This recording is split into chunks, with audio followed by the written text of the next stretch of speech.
মহাকুম্ভ আমি নাইবা বললাম, ওটা এখন মৃত্যু কুম্ভ হয়ে গেছে, মৃত্যু কূপের মতো। এত লোকের মৃত্যু, কত ডেড বডি ভাসিয়ে দিয়েছেন নদীতে, কত হাজার হাজার। সুতরাং পুজো পার্বণ আমাকে শিখিয়ে লাভ নেই।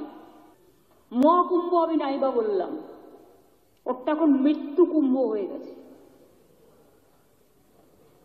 মৃত্যু কূপের মতো।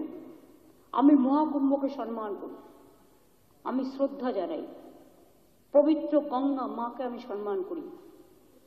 কিন্তু প্ল্যানিং না করে এত হাইপ তুলে এত লোকের মৃত্যু বললেন 30 জন, কথাটা কি সঠিক?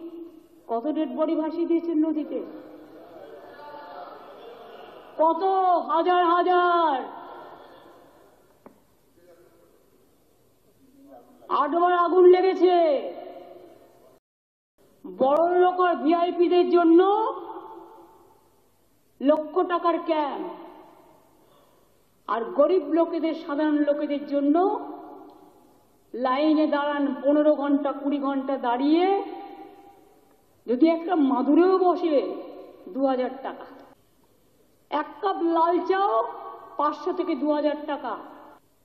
তারা যে জায়গাটা গিয়ে স্নান করবে সেটা আলাদা, ভিআইপিদের স্নানের জায়গাটা আলাদা। আর সেই জলটা আপনারা দূষিত করেছেন, বিষাক্ত করেছেন মহাকুম্ভের পবিত্র জায়গাটা। সব জায়গায় হাইপ তুলে দিয়েছে। সে একবার হয়েছিল না, গণেশ দুধ খাচ্ছে, সব ওখানে স্নান করো নাহলে পবিত্র হবে না। মৃতদেহের ওপর দিয়ে যারা এই হাইপ তুলছেন আর টাকা কামানোর জন্য ধর্মকে বিক্রি করছেন, তাদের আমি মন থেকে মেনে নিতে পারি না।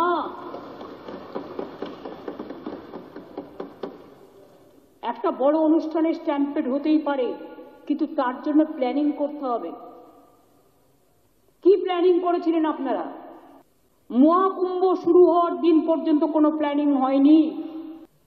ইভেন এখনো আমি দেখছি আসানসোল থেকে শুরু করে বিহারের লোক এনে ভরছেন, আসানসোলের লোক এনে ভরছেন, বিভিন্ন জায়গার লোক এনে ভরছেন, আর বলছেন চলো সব বিনা পয়সায় করে দেবো, ফ্রিতে ট্রেন দিচ্ছেন। আপনি আগে দেখুন আপনার ক্যাপাসিটি আছে কিনা।